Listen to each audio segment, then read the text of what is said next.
বন্ধুরা, এই পৃথিবীতে কিছু মানুষ খুব কম পরিশ্রমে কোটি কোটি টাকা আয় করে, আবার কেউ কেউ দিন রাত গাধার মতো কাজ করে, তবুও তারা খুব একটা রোজগার করতে পারে না। কেন এমন হয়? কারণ এই পার্থক্য ভাগ্যের ব্যাপার নয়, চিন্তাভাবনা এবং চতুরতার ব্যাপার। চাণক্য বলেছিলেন, কঠোর পরিশ্রম কেবল ঘাম ঝরায়, কিন্তু সম্পদ মন এবং মস্তিষ্ক দ্বারা তৈরি হয়। আপনি যদি দিন রাত কঠোর পরিশ্রম করেও ফলাফল না পান, তাহলে এই ভিডিওটি আপনার চোখ খুলে দেবে। আর হ্যাঁ, এই ভিডিওটি শেষ পর্যন্ত দেখতে ভুলবেন না, কারণ ভিডিওর শেষে আমি আপনাকে যা বলতে চলেছি তা আপনার সম্পূর্ণ চিন্তাভাবনাকে ভেঙে ফেলবে এবং আপনাকে অর্থ উপার্জনের আসল উপায় শেখাবে। তাই বন্ধুরা, আসুন আর দেরি না করে ভিডিওটি শুরু করা যাক। সম্পদের দেবী কঠোর পরিশ্রম থেকে আসে না, নীতি থেকে আসে। এক সময় আচার্য চাণক্য তক্ষশিলার শান্ত গুরুকুলে তার শিষ্যদের নীতির পাঠ শেখাচ্ছিলেন। চারিদিকে নীরবতা ছিল, শুধুমাত্র তার নিচু নিস্তব্ধ কণ্ঠস্বর প্রতিধ্বনিত হচ্ছিল। তিনি রাষ্ট্র, ক্ষমতা এবং নীতির গোপন রহস্য প্রকাশ করছিলেন। তখন একজন তরুণ শিষ্য কৌতূহলী হয়ে জিজ্ঞাসা করল, হে আচার্য, যদি আমি জীবনে সম্পদ অর্জন করতে চাই, তাহলে কি আমাকে দিন রাত কঠোর পরিশ্রম করতে হবে? প্রশ্নটি সহজ ছিল, কিন্তু এর শেকড় ছিল গভীর। পুরো ঘরে নীরবতা নেমে এলো। চাণক্য কয়েক মুহূর্ত নীরব থাকলেন। তারপর তিনি শিষ্যের চোখের দিকে তীক্ষ্ণ দৃষ্টি নিবদ্ধ করে বললেন, যদি কেবল কঠোর পরিশ্রমের মাধ্যমেই সম্পদ অর্জন করা যেত, তাহলে মাঠে পরিশ্রম করা কৃষকই সবচেয়ে ধনী হতো। যদি কঠোর পরিশ্রম সবকিছু হতো, তাহলে যে মাহুত হাতিকে নাচিয়ে চলে সেই সম্রাট হতো। এটা শুনে শিষ্য হতবাক হয়ে গেল। এরপর চাণক্য উত্তর দিলেন, শ্রম প্রয়োজন, কিন্তু যথেষ্ট নয়। লক্ষ্মী তাদের কাছে আসে যারা নীতি জানে, সুযোগ চিনতে পারে এবং সর্বোপরি চিন্তা করে। চাণক্য কয়েক ধাপ এগিয়ে গেলেন। তিনি শান্ত কণ্ঠে বললেন, হে পুত্র, তোমরা কি মনে করো আমি কেন চন্দ্রগুপ্তকে সম্রাট করলাম? আমি কেন অন্য কোনো শক্তিশালী যোদ্ধাকে বেছে নিলাম না? কারণ সে কেবল পরিশ্রমী ছিল না, সে ভাবতে, বুঝতে এবং সবচেয়ে গুরুত্বপূর্ণভাবে কখন কোন কাজ করতে হবে তা জানত। শিষ্যের কৌতূহল বেড়ে গেল। সে বলল, আচার্য, তাহলে কি শ্রম বৃথা? চাণক্য হাসলেন এবং বললেন, শ্রম ছাড়া নীতির অর্থ হলো মানচিত্র ছাড়া যাত্রা শুরু করা। তুমি অনেক হাঁটবে, কিন্তু কোথাও পৌঁছাবে না। আর যদি তুমি পৌঁছেও যাও, তাহলে যেখানে যাওয়ার প্রয়োজন সেখানে পৌঁছাবে না। তিনি পাশে থাকা একটি প্রদীপের দিকে ইঙ্গিত করলেন। তিনি বললেন, এই প্রদীপটির দিকে তাকাও। এতে ঘি আছে, একটি বাতি আছে এবং আগুন আছে। তবুও যদি তুমি এটিকে বাতাসের বিপরীতে রাখো, তবে এটি নিভে যাবে। কারণ কেবল শ্রমে নিয়োজিত থাকা নয়, তার নির্দিষ্ট দিশাও গুরুত্বপূর্ণ। এরপর তিনি তার সামনে বসে থাকা সমস্ত শিষ্যদের দিকে দেখলেন এবং বললেন, যদি তোমরা সকলে কেবল শ্রমে নিয়োজিত থাকো, তাহলে তোমরা ভালো সেবক হয়ে উঠবে, কিন্তু তোমরা কখনোই নীতি নির্ধারক হতে পারবে না। মা লক্ষ্মী সেবা অনুসরণ করে না, তিনি সেবা পরিচালনাকারী বুদ্ধি অনুসরণ করেন। একটি রাজ্য এমন একজন দ্বারা পরিচালিত হয় যিনি চিন্তা করেন, যিনি সিদ্ধান্ত নেন, পরিকল্পনা করেন এবং আসতে থাকা সুযোগগুলিকে স্বীকৃতি দেন। এবং যে কেবল অন্যের নির্দেশে কাজ করেন, তিনি সারা জীবন কেবল একজন কর্মী হয়ে থেকে যান। তিনি অন্যের পরিকল্পনা বাস্তবায়ন করেন। এই সমস্ত কিছু শুনে ওই শিষ্যের চোখ জ্বলে উঠল। চাণক্য এবার গম্ভীর হয়ে গেলেন। তিনি বললেন, এখন মনোযোগ দিয়ে শোনো।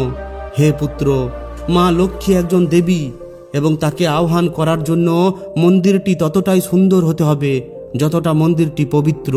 তোমার শরীর হলো একটি শ্রমের মন্দির, কিন্তু নীতিশাস্ত্র হলো লক্ষ্মীকে আকর্ষণ করে এমন মন্ত্র। এরপর সেখানে এক মুহূর্তের জন্য নীরবতা নেমে এলো।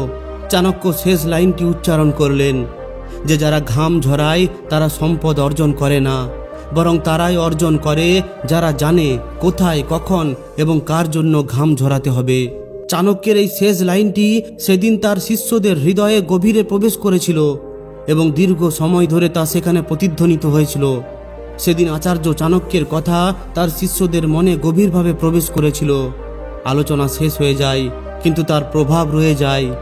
নীতিশাস্ত্রের এই পাঠ কেবল একটি সংলাপ ছিল না, বরং একটি দৃষ্টিভঙ্গি ছিল যা জীবন পরিবর্তনের দিক নির্দেশনা দেখিয়েছিল। সেদিনের এটাই শেষ বার্তা ছিল এবং এরপর সবাই চুপচাপ তাদের নিজস্ব ধ্যানে ফিরে যায়। কয়েকদিন পরে মগধের রাজধানীতে একটি বিশেষ সভা ডাকা হয়েছিল। সভায় উপস্থিত ছিলেন ব্যবসায়ী, সৈনিক, কৃষক এবং জীবনের সকল স্তরের পণ্ডিতেরা। আচার্য চাণক্য নিজে নীতিশাস্ত্র প্রচারের জন্য সেখানে ছিলেন। সম্রাট চন্দ্রগুপ্ত তার সঙ্গে ছিলেন। এখন ওই সমাবেশের পরিবেশ খুবই গম্ভীর ছিল।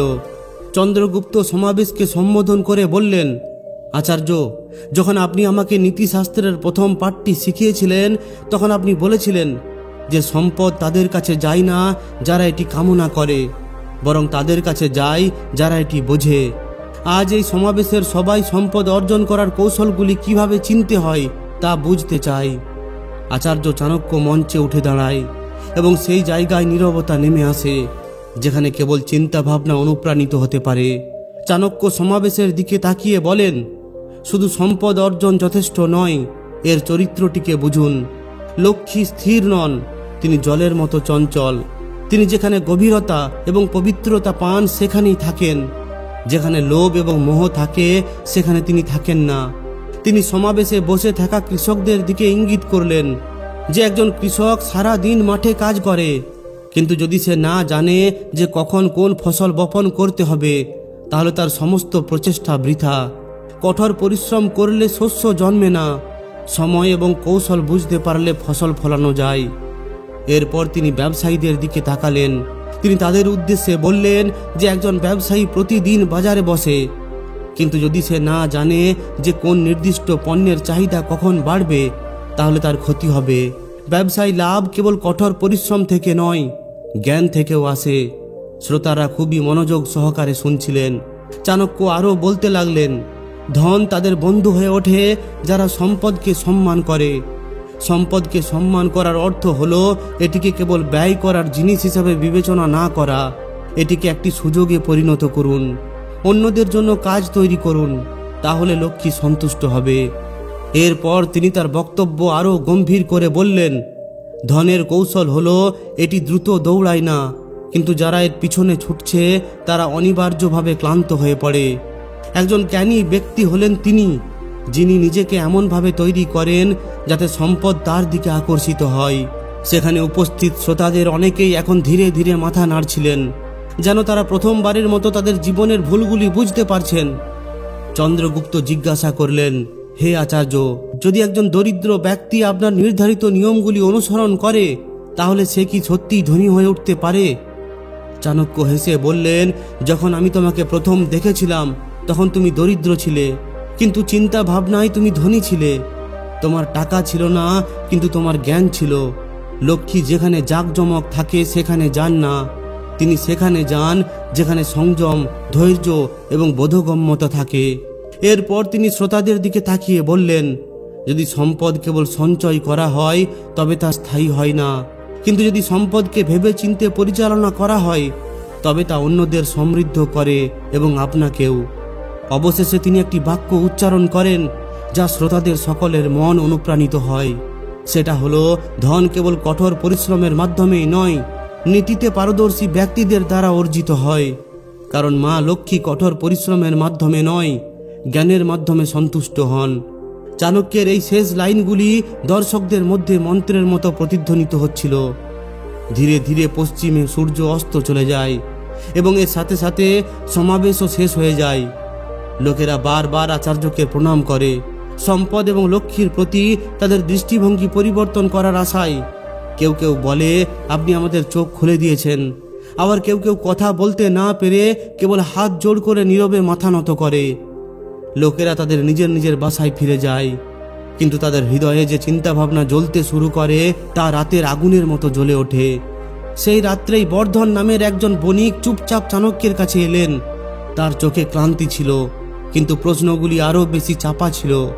তিনি বলেন, হে আচার্য, আমি বহু বছর ধরে ব্যবসা করছি, আমি কোনো প্রচেষ্টা করিনি। ধন সম্পদ আমার কাছে যত তাড়াতাড়ি আসে ততই তাড়াতাড়ি চলে যায়। তাহলে আমি কোথায় ভুল করছি? চাণক্য তার দিকে তাকালেন। তিনি হাসলেন না, কোনো সান্ত্বনাও দিলেন না, বরং তিনি বললেন, বর্ধন, তুমি কঠোর পরিশ্রম দিয়ে লক্ষ্মীকে বন্দী করার চেষ্টা করছো, যদিও সে বুদ্ধিমত্তার দ্বারা আকৃষ্ট। তোমার ঘাম তোমার কঠোর পরিশ্রমের প্রমাণ, কিন্তু নীতির অনুপস্থিতি তোমাকে দরিদ্র করে ফেলেছে। বর্ধন মাথা নিচু করে বসে পড়লেন। চাণক্য মৃদু স্বরে বললেন, ভালো করে শোনো, লক্ষ্মী কখনো এমন বাড়িতে যান না যেখানে এই তিনটি শত্রু থাকে: অনিয়ন্ত্রিত ব্যয়, অস্থির সিদ্ধান্ত এবং আত্মসন্দেহ। প্রথম, অনিয়ন্ত্রিত ব্যয়। যে ব্যক্তি সম্পদ অর্জন করে এবং তাৎক্ষণিকভাবে বিলাসিতায় তা নষ্ট করে, সে লক্ষ্মীকে অপমান করে।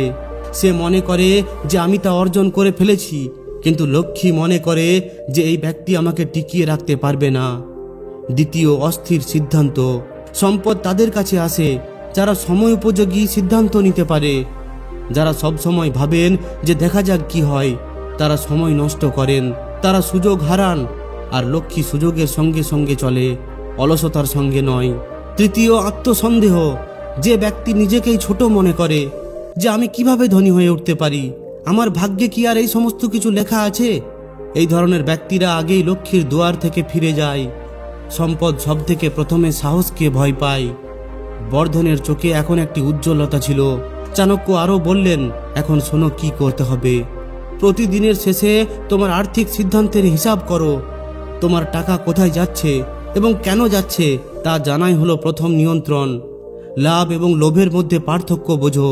কখনো কখনো কোনো একটি সওদা বড় মনে হয়, কিন্তু এর ফলাফল সম্পদ নষ্ট করে, অপচয় করে। যে সর্বদা লাভের সন্ধান করে সে তার নীতি হারিয়ে ফেলে। লক্ষ্মী তাকে চিনতে পারে না।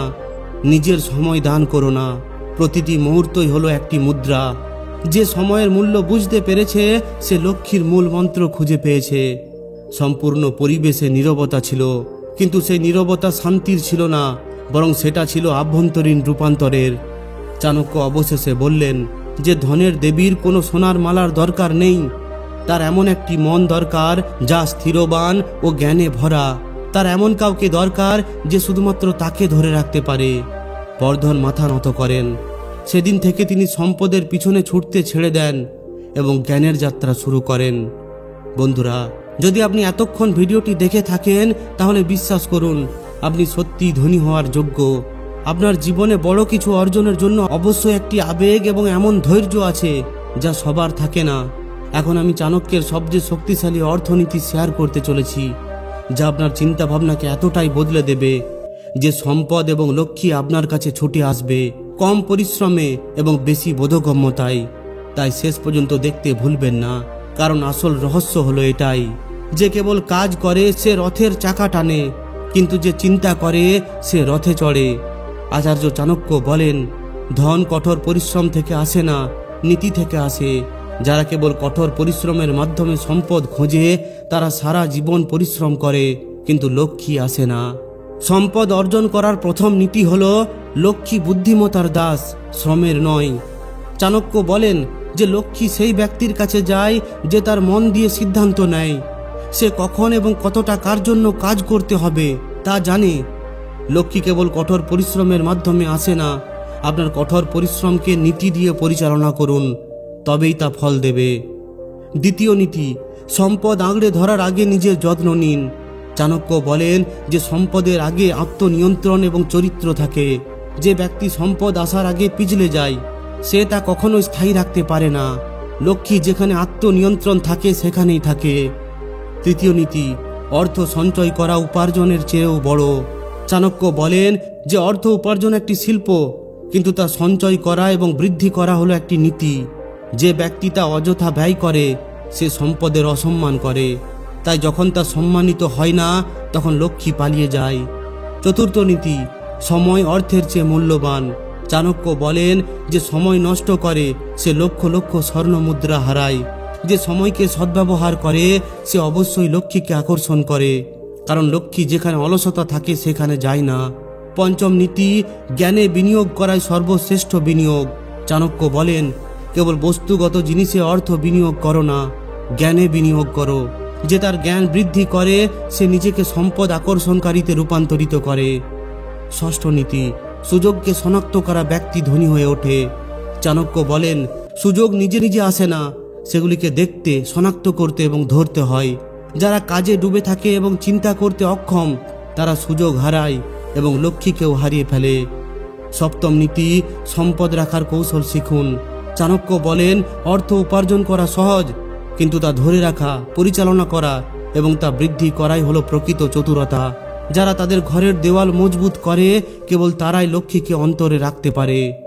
অবশেষে চাণক্য বলেন, সম্পদের সম্পর্ক কঠোর পরিশ্রমের সাথে নয়, চিন্তা ভাবনার সাথে। কারণ শ্রমিক পরিবর্তন হয়, কিন্তু যারা নীতি অনুসরণ করে চলে তারা শাসন করে। তো বন্ধুরা, যদি আপনি জীবনে সম্পদ, জ্ঞান এবং সত্যিকারের সাফল্য পেতে চান, তাহলে এখনই আমাদের এই চ্যানেলটিকে লাইক, শেয়ার এবং সাবস্ক্রাইব করে নিন। ধন্যবাদ।